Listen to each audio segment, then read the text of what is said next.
Juru bicara gugus tugas penanganan COVID-19 Sumatera Selatan, Yusri, dalam video telekonferensi menjelaskan, yang terkonfirmasi positif COVID-19 satu orang asal Palembang, usia 28 tahun, jenis kelamin laki-laki. Sehingga total kasus positif di Sumatera Selatan saat ini ada 279 kasus, sementara untuk pasien yang sembuh per 12 Mei 2020 bertambah 6 orang, jadi total yang sembuh sebanyak 70 orang.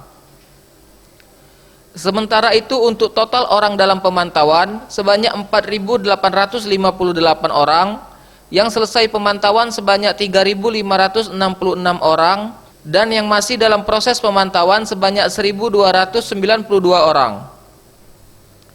Lalu pasien dalam pengawasan totalnya sebanyak 327 orang, yang selesai pengawasan sebanyak 162 orang, dan yang masih dalam proses pengawasan sebanyak 165 orang.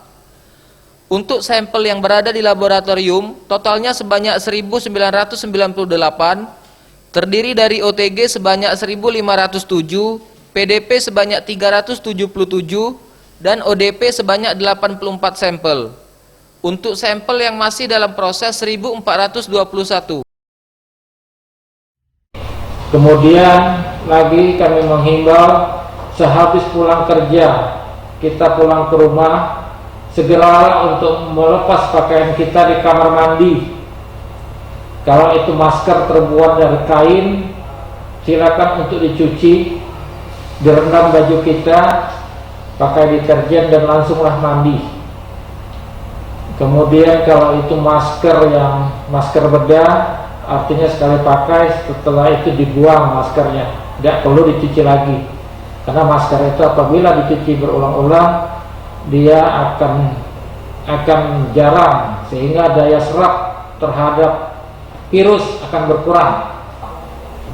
Sehingga dari sampel yang saya umumkan tadi positif, kita pada hari ini mengalami penambahan sebanyak 1 orang. Tim Liputan Sriwijaya TV.